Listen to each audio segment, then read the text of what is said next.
안녕하십니까. 옥션 마스터가 진행하는 패스파인더 경매 강좌 강의 진행하겠습니다. 오늘의 강의 주제는 부동산 경매 권리 분석 중에서 유치권을 설명드리겠습니다. 예, 저번 시간에 이제 법정지상권을 한 5회에 걸쳐서 이제 설명을 드렸었고요. 오늘은 이제 유치권인데 법정지상권도 그렇고 유치권도 그렇고 이게 경매를 처음 시작하시는 분들한테는 좀 낯설고 좀 접근하기가 좀 그렇게 쉽지는 않은 그런 개념입니다. 그래서 거듭 말씀드리지만 경매 공부를 처음 어느 정도 시작하시고서 어느 정도 좀 자신이 붙었다 그래서 이 법정지상권이라든지 유치권 관련된 물건을 이렇게 응찰을 시도하시는 거는 저는 글쎄요 좀 자제하셨으면은 좀 좋을 자제를 하셔야 될 것 같습니다. 그래서 이 법정지상권이나 위치권 물건은 여러 가지 눈에 보이지 않는 그런 사실관계들에 의해서 이 권리관계가 좌우되는 경우가 종종 있습니다. 그래서 일단은 여러분들이 공부를 좀 하셔가지고 충분히 좀 국력을 쌓으신 다음에 접근을 좀 해주셨으면은 저는 하는 바람입니다. 자, 이제 강의 진행하겠습니다. 유치권. 일단 책자에 많이 남아있는 문구를 저도 한번 상투적으로 유치한 문구이지만 한번 따와 봤습니다. 유치권이란 민법에 규정되어 있는 물건 중 하나로 타인의 물건 또는 유가증권 점유자가 그 물건이나 유가증권에 관한 채권의 전부를 변제받을 때까지 그 물건이나 유가증권을 유치해 둘 수 있는 담보물건이다. 이거는 등기를 이용하지 않는 담보물건입니다. 이렇게 말씀드리면 좀 상당히 어려워요. 어, 네. 유치권의 어떤 개념에 대해서 따로 이렇게 섣불리 설명을 드리기가 좀 조심스러워서 저도 이걸 좀 그대로 따와봤는데, 일단은 유치권도 저번 시간에 배우셨던 법정지상권도 그렇지만 이 유치권도 등기가 되지 않는 그런 권리이기 때문에 실제 사례를 통해서 강의를 진행을 하겠습니다. 자, 경매 절차에서 주로 나타나는 유치권의 형태를 보겠습니다. 저희가 다룬 건 이제 경매니까요. 사실상 경매 절차에서 나타나는 유치권의 주된 형태는 두 가지입니다. 하나는 건설회사가 미위스 공사대금 채권에 기하여 주장하는 유치권입니다. 이걸 민사유치권이라고 그럽니다. 상사유치권이라는 개념이 또 하나 나오긴 하는데, 그거는 나중에 제가 이제 언급해드릴 기회가 있으면 그때 한번 언급을 해드리는데, 일단 여러분들이 경매 절차에서 마주치는 거의 대부분의 유치권은 민사유치권입니다. 상사유치권은 저도 지금까지 한 두 건 봤었나? 거의 못 봤습니다. 상사유치권까지 같이 공부하시면 좀 혼란스러우세요. 일단 민사유치권에 집중을 하겠습니다. 그러니까 건설회사 미회수 공사대금이라는 거는 유치권 대상 목적물에 직접적으로 관련된 채권이어야 됩니다. 즉, 요거는 가장 쉽게 말씀드리면은 어떤 건물을 공사를 하고 건설회사가 건물 공사를 한다고 하면은 그 건물 공사에 직접 투입된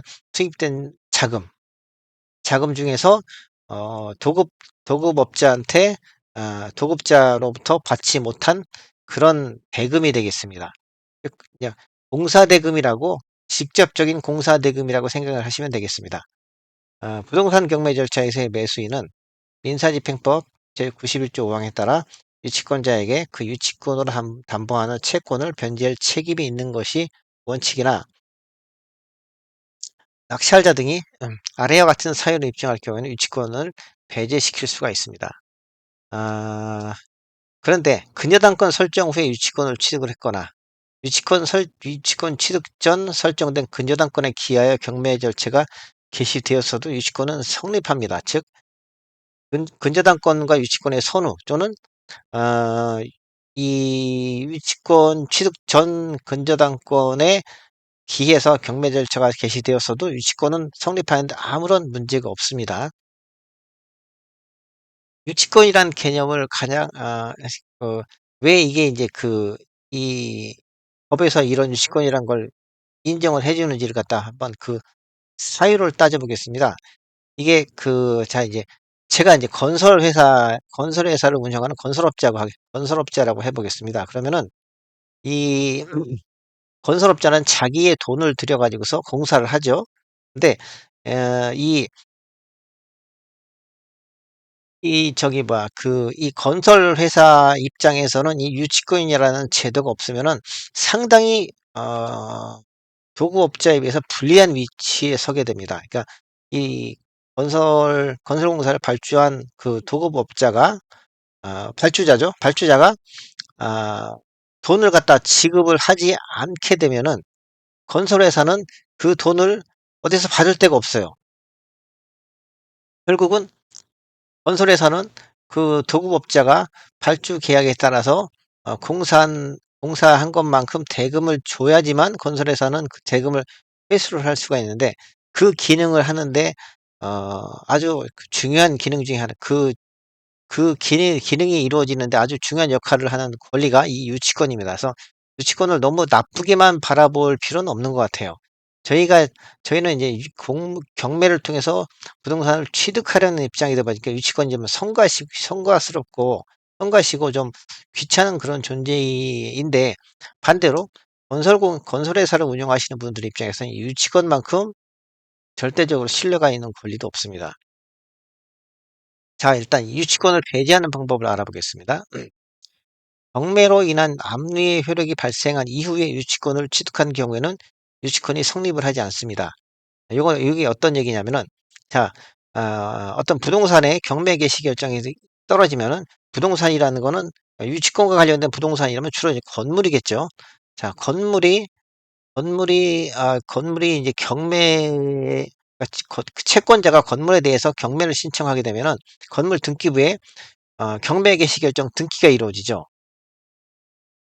그 등기가 이루어진 때 압류의 효력이 발생했다고 봅니다. 즉 압류의 효력이 발생한 이유라는 것은 부동산 등기부에 경매 개시 결정 등기가 이루어진 날이죠. 그 순간.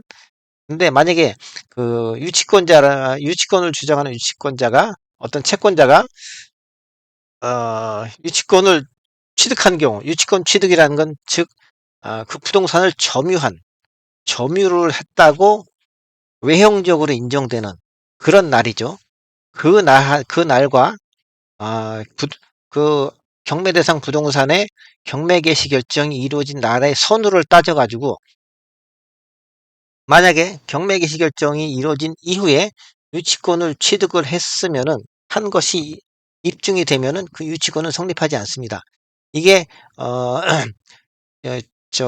부동산 경매에서 유치권이 가장 아,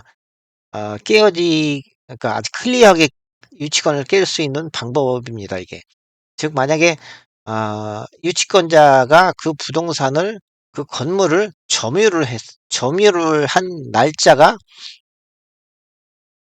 부동산의 그 경매 개시 결정 등기일보다 뒤진 거를 입증할 수만 있다면 그거만큼 좋은 게 없습니다. 경매 개시 결정 등기 날짜와 유치권자의 점유 착수 시기의 선호를 파악해 가지고서 점유 착수 시기가 늦을 경우에는 유치권이 배제가 됩니다. 배제라는 건 유치권을 주장할 수 없다는 겁니다. 민사집행법 92조 1항에는 이런 문구가 있습니다. 제3자는 권리를 취득할 때 경매 신청 또는 압류가 있다는 것을 알았을 때에는 압류에 대항하지 못한다. 이런 얘기입니다. 바로 이 문구가 위에서 설명드린 이 얘기입니다. 경매 개시 결정 등기가 이루어졌다는 게 즉 압류가 됐다는 얘기죠. 그러니까 요것을 알았을 때는 압류에 대항하지 못한다. 압류에 대항하지 못한다는 것은 압류권자한테 진다는 거죠. 그러니까 즉 이 이후에 취득한 유치권은 성립하지 압류 채권자한테 대항하지 못한다는 그런 얘기가 되겠습니다. 민사집행법 83조 4항에는 이런 문구가 있습니다. 압류는 채무자에게 그 결정이 송달된 때 또는 제94조의 규정에 따른 등기가 된 때에 효력이 있다. 그래서 바로 그러니까 송달된 때는 좀 이게 확실한 어떤 우리가 알 수 있는, 채권자가 알 수 있는 어떤 경매 신청, 경매에 참가하려는 어떤 입찰자가 알 수 있는 방법이 좀 제한적이죠. 그렇지만 등기가 된 날짜는 등기부 등본만 떼보면 알 수 있어요. 그러니까 그 날짜보다 유치권자의 점유 시기가 더 늦다는 것만 입증할 수 있다면 유치권은 깰 수 있습니다. 다음에 이제 체납 처분에 따른 압류 등기와 관련된 유치권 성립 여부입니다. 여기 좀 재미있는데, 체납 처분이라는 거는 이제 공매죠. 공매가 신청이 돼서 공매가 개시가 되면 그것도 부동산에 압류 등기가 들어옵니다.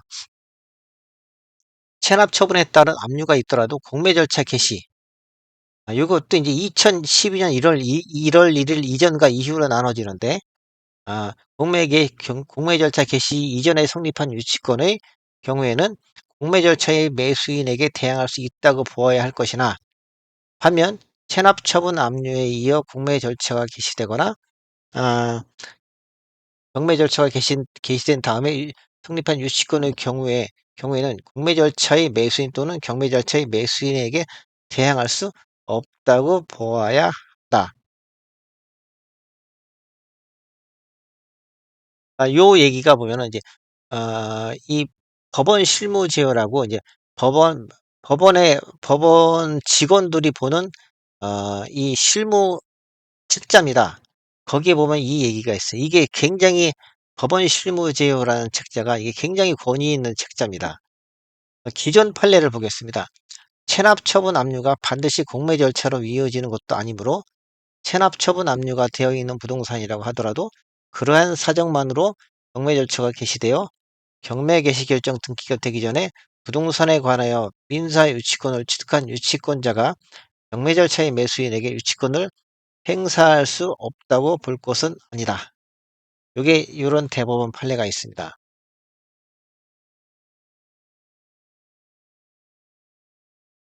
다음 페이지 보겠습니다. 그다음에 유치권 대상 부동산의 건설 자금을 금융기관이 대출해 준 경우에 해당 금융기관이 건설사로부터 진구한 서류가 있습니다. 이게 이제 가령 이제 어떤 건물 공사 대금을 금융기관이 대출해 주는 경우가 종종 있습니다. 아주 큰 대규모 건물이라면은 대부분 금융기관에서 대출을 많이 끼고서 공사를 하죠. 그다음에 공사 대금의 일부를 금융기관에 제출을 해준다면은 금융기관에서는 건설사로부터 여러 가지 서류를 진구합니다. 공사 대금을 갖다가 금융기관은 그러니까 금융기관 대출을 끼고서 공사를 한다면 금융기관은 어, 공사 대금을 갖다가 건설업자한테 직접 줍니다. 직접 주는 경우가 대부분이에요. 그다음에 공사 대금을 직접 주면서 어떻게 하냐면은 유치권 포기각서라는 걸 받습니다. 그다음에 또 어떤 뭐 경우에 따라서는 양도담보계약서라든지 이런, 그러니까 그러니까 유치권이 성립하는 걸 갖다가 상당히 꺼리는 사람이 누구냐면은 어, 해당 부동산에 대출을 해준 금융기관도 그걸 상당히 꺼립니다. 그래서 금융기관이 만약에 금융기관 대출을 끼고서 공사를 한다면은 거의 대부분 이런 서류를 받습니다. 유치권 포기각서 내지는 또는 공사대금을 금융기관이, 그러니까 대출금을 갖다가 금융기관이 건설회사에게 직접 입금해준 증빙 서류, 주로 이제 입금증 같은 게 되겠죠. 이런 서류를 갖다가 쭉 구비를 해 놓습니다. 그래서 대규모 공사라면은 거의 대부분 이건 있다고 봐요. 그러니까 대규모 공사라면은 어, 상당 부분이 금융기관 대출을 끼고서 공사를 하는 거고요. 금융기관 대출이 끼어 있다면은 해당 금융기관은 어, 그, 그 대출금을 갖다가 건설회사에게 직접 입금을 해주고, 그다음에 직접 입금을 해줄 때 이런 서류를 다 받습니다. 그러면 이런 경우에는 유치권이 성립을 하지 않습니다. 그래서 실제 현장을 갖다 어떤 뭐 건설회사가 점유를 하고 있더라도 만약에 그러니까 관련 경매 자료죠. 그러니까 뭐 감정서라든지 현황조사서라든지 그런 서류를 갖다가 쭉 자세하게 보시게 되면은, 또는 경우에 따라서는 유치권을 추정을 하더라도 급행기간이 유치권이 성립하지 않는다는 걸 갖다가 유치권 뭐 배제 신청이라든지 그런 서류를 법원에다 제출하는 경우가 종종 있습니다. 법원에 경매가 이제 벌어지면은 경매 사건별로 채권자가 채권자나 이해관계인이 제출한 서류 목록을 갖다 쭉 정리해 놓은 그런 대법원 사이트가 있습니다. 포트 옥션이라고 아마 아실 거예요. 포트 옥션에 보시면은 어, 이해관계인들이 제출한 서류가 어떠한 서류를 제출했는지를 목록을 쭉 등, 인터넷에 이런 등록을 해 놓습니다. 그런 서류를 갖다 내용을 꼼꼼히 살펴보시면은 이런 서류가 눈에 띄는 경우가 종종 있습니다. 그러니까 금융기관이 대출을 해주면서 이러이러한 서류를 이미 받았기 때문에 설사 현장은 건설회사가 지금 점유를 하고 있을지라도, 점유하면서 어떤 유치권을 주장하고 있을지라도, 금융기관이 이런 서류를 가지고 있다면 그 유치권은 성립하지 않을 가능성이 상당히 높습니다. 그 다음에 또 하나요. 유치권자가 점유를 상실하면 유치권은 바로 소멸합니다. 그러니까 유치권이라는 건, 그러니까 유치권이라는 거는 유치권자가 실제 그 부동산을 점유를 하고 있어야지 존속되는데, 만약에 어떠한 이유에서든지 유치권자가 그 점유를 상실하면은, 그러니까 점유를 안 하는 거죠. 그렇게 되면 유치권은 그 순간 소멸해 버립니다. 그 다음에 다시 또 부활하지는 못해요. 왜냐하면은 그때는 이미 경매 개시 결정 등기가 이루어진 다음이기 때문에, 그 이후에 또다시 그 부동산을 점유한다고 하더라도 유치권이 다시 부활하지는 않습니다.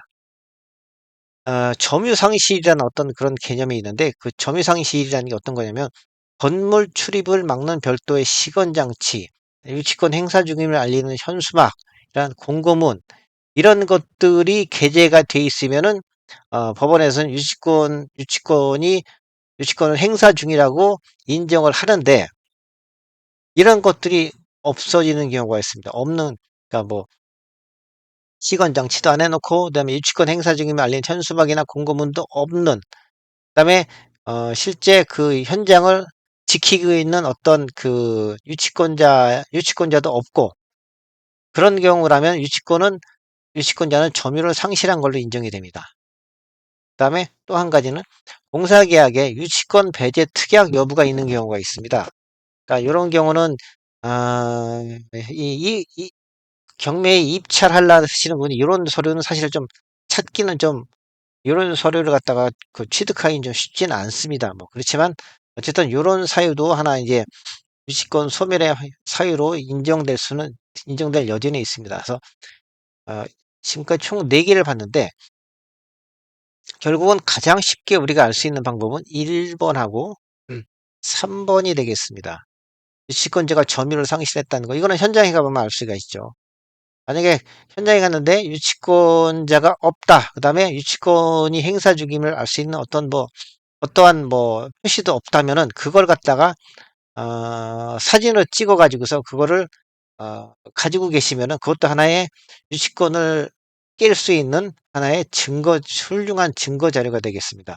그다음에 또 하나, 이제 경매 개시 결정 등기가 이루어진 다음에 유치권자가 점유를 시작했다는, 그거를 입증하실 수 있는 어떤 자료가 있다면, 증거가 있다면, 그것도 하나의 훌륭한 유치권을 배제하는 방법이 되겠습니다.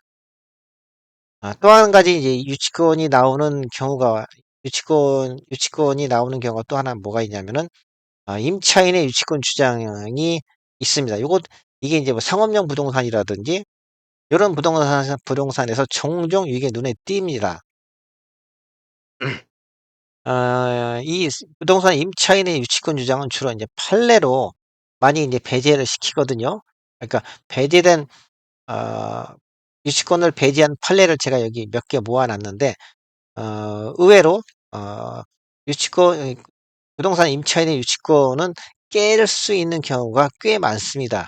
판례를 하나씩 읽어보겠습니다. 임차인이 임차인의 권한에 의하여 설치한 건물 내장재는 건물의 부합물이므로 부착과 동시에 건물에 부합을 한다. 이 얘기를 풀어서 설명을 해드리겠습니다.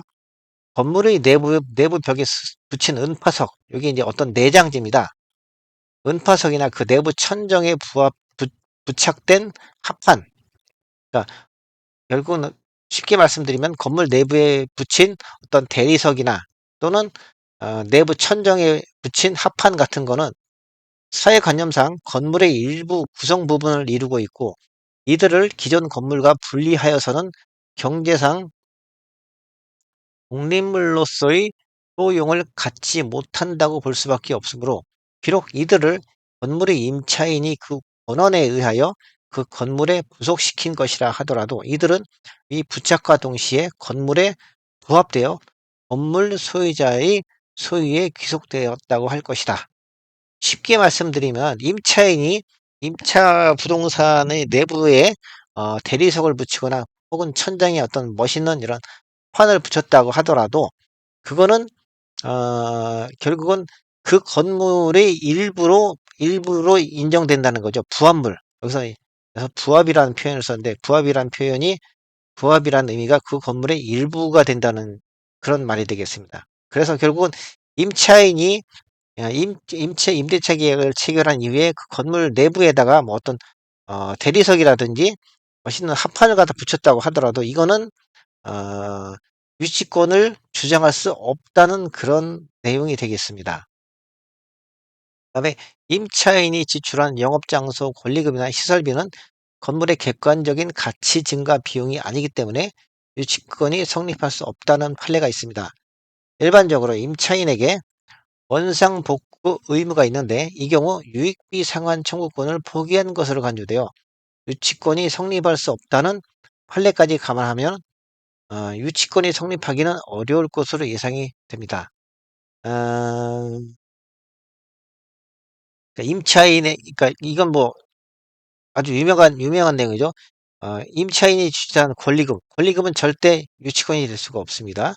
그다음에 시설비 중에서도 건물의 객관적인 가치 증가, 그러니까 시설비, 그러니까 임차인이 어떤 이제 그 임대차 계약을 체결한 이후에 어떤 시설을 했는데 그 시설이라는 게 어떤 내부 치장제라든지 또는 어 주로 이제 내부 치장제가 되겠죠. 내부 치장제가 돼가지고서 그러니까 건물의 객관적인 가치 증가가 아니라는 그런 의미를 갖다 좀 쉽게 설명드리면은,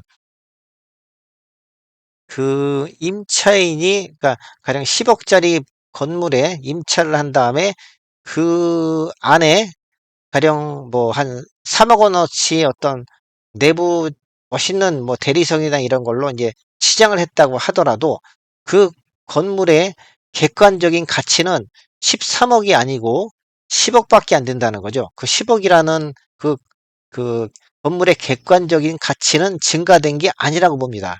아니라고 보는 겁니다. 즉, 3억이라는 거는 임차인이 자기의 필요에 의해서 내부 치장을 하는 것일 뿐이지, 3억을 갖다가 그 건물에 더 발랐다고 하더라도 건물의 가치가 13억이 되지는 않는다는 그런 의미입니다. 그래서 그 3억에 대해서는 유치권을 주장할 수 없다는 그런 얘기가 되겠습니다. 다음 민법 626조 제2항에서 임대인의 상환 의무를 규정하고 있는 유익비란 임차인이 임차물의 객관적 가치를 증가시키기 위하여 투입한 비용을 말하는 것이므로, 임차인이 임차 건물 부분에서 간이 음식점을 경영하기 위해 부착한 시설물에 불과한 간판은 건물 부분의 객관적 가치를 증가시키기 위한 것이라고 보기 어려울 뿐만 아니라 그로 인한 가액 증가가 현존하는 것도 아니어서 그 간판 설치비를 유익비라고 할 수는 없다. 요거를 설명드리면은 이런 내용입니다.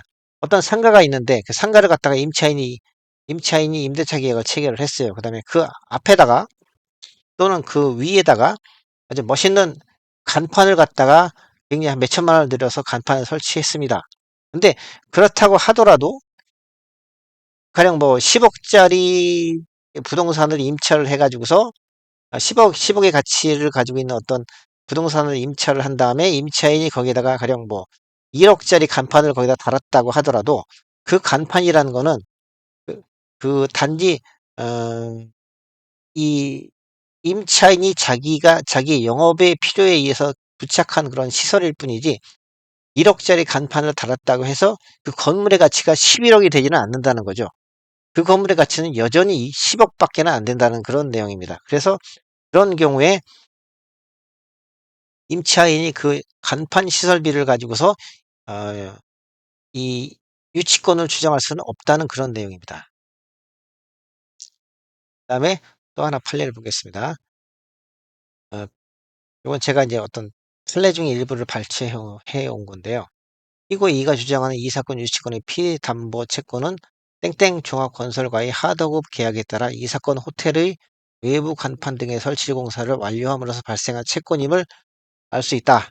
그런데 건물의 옥탑, 외벽 등에 설치된 간판의 경우 일반적으로 건물의 일부가 아니라 독립된 물건으로 남아있으면서 과다한 비용을 들이지 않고 건물로부터 분리할 수 있는 것이 충분히 있을 수 있고, 그러한 경우에는 특별한 사정이 없는 한 간판 설치 공사 대금 채권을 가지고 그 건물 자체에 관하여 생긴 채권이라고 할 수는 없다. 바로 위에서 설명드린 그 내용입니다. 어떤 빌딩이 있는데 그 빌딩에다가 어떤 그 근사한 외부 간판을 달거나 아니면 빌딩 옥상에다가 어떤 간판을 달았을 때, 그렇다고 하더라도 이 그 간판은 그 건물의 가치를 객관적으로 증가시킨 거는 아니라는 거죠. 그 간판은 단지 간판일 뿐이고, 그러니까 100억 짜리 빌딩에다가 10억 짜리 간판을 달았다고 해서 그 빌딩이 110억이 되지는 않는다는 그런 논리입니다. 그 빌딩은 여전히 100억 밖에 안 된다는 거죠. 그 10억은 그냥 간판일 뿐입니다. 그래서 이런 경우에도 요 10억에게 이 10억짜리 요 간판 공사를 한 사람은 그 10억을 가지고서 유치권을 주장할 수 없다는 그런 내용이 되겠습니다. 다음 페이지 보겠습니다. 갑이 건물 신축 공사 수급인인 을과 체결한 약정에 따라 공사 현장에 시멘트와 모래 등의 건축자재를 공급한 사안에서 갑의 건축자재 대금 채권은 매매 계약에 따른 매매 대금 채권에 불과할 뿐 건물 자체에 관하여 생긴 채권이라고 할 수는 없음에도 건물에 관한 유치권의 피담보 채권이 된다고 보는 원심 판결에 유치권의 성립 요건인 채권과 물권 간의 결련 관계에 관한 법리 오해의 위법이 있다고 한 사례. 이걸 쉽게 설명을 드리겠습니다. 자, A라는 사람이 건물을 짓기 위해서 B라는 건설회사와 건물 도급 계약을 체결을 했습니다. 그러면 B라는 건설회사는 공사를 해가지고서 건물을 완공시킨 다음에 A한테 건물을 이제 인도해야 되겠죠. 근데 B라는 건설회사가 건설 공사를 하면서 C라는 어떤 이 건자재 회사가 되겠습니다. 건자재 대리점 같은 게 되겠죠. C라는 건자재 대리점과 다시 계약을 맺어가지고 뭐 철근, 시멘트, 모래, 유리 이런 건설 자재를 갖다가 건설 현장에 공급하는 그런 계약을 체결했다고 하면은 이 C라는 그 건자재 건자재 대리점이 가지고 있는 채권은 직접적인 공사 대금이라고 볼 수가 없고, 단지 이 B라는 건설회사와 체결한 물품 공급 대금, 물품 공급 계약에 불과하다는 그런 내용입니다.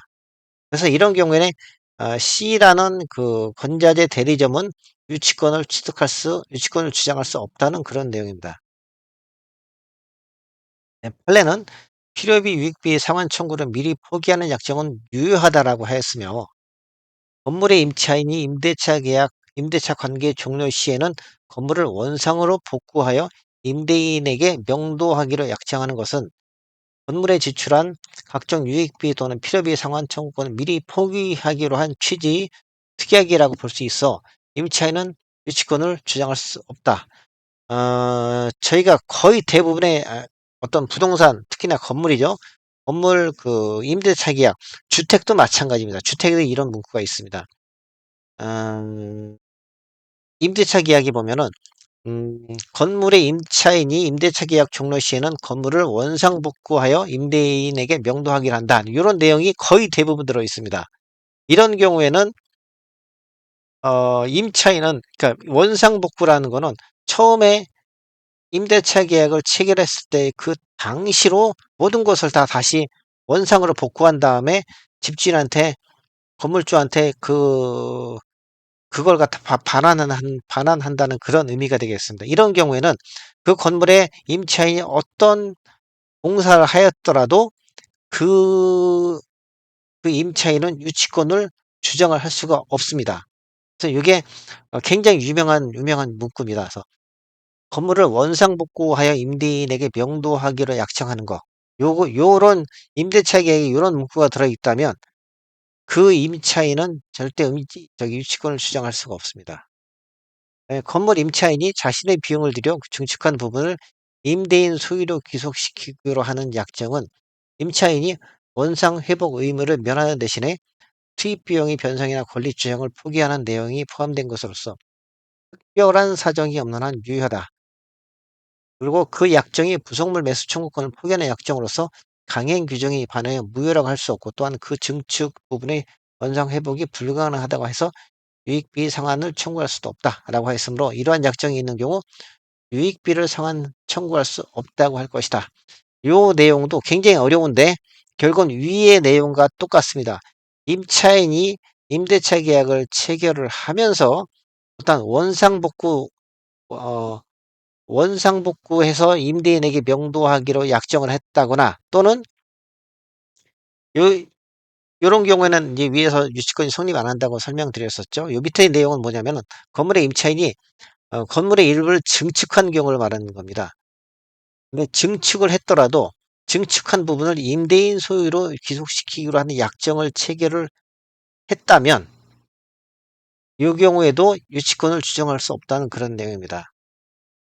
그다음에 마지막 내용입니다.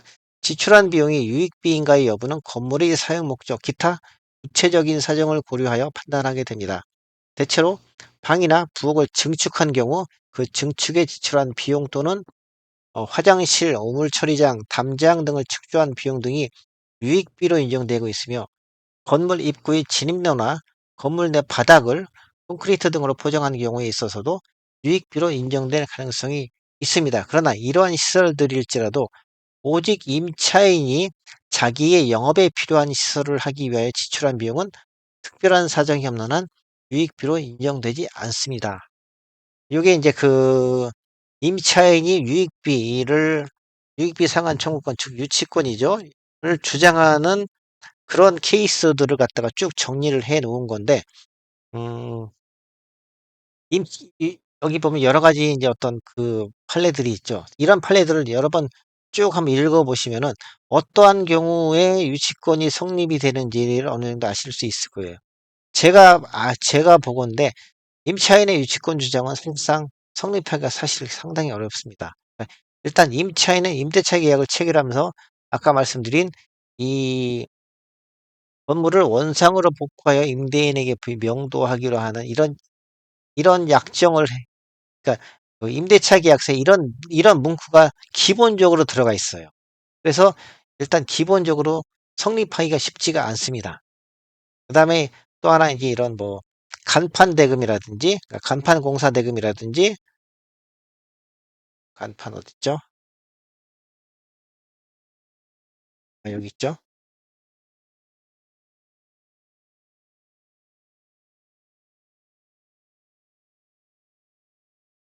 여기 있죠? 간판이라든지 내부 내장재 같은 것도 요런 판례에서 유익비 상환 청구권으로 인정되지가 않습니다. 그렇기 때문에 부동산 임차인이 주장하는 유치권은 깨어질 가능성이 사실 상당히 높습니다.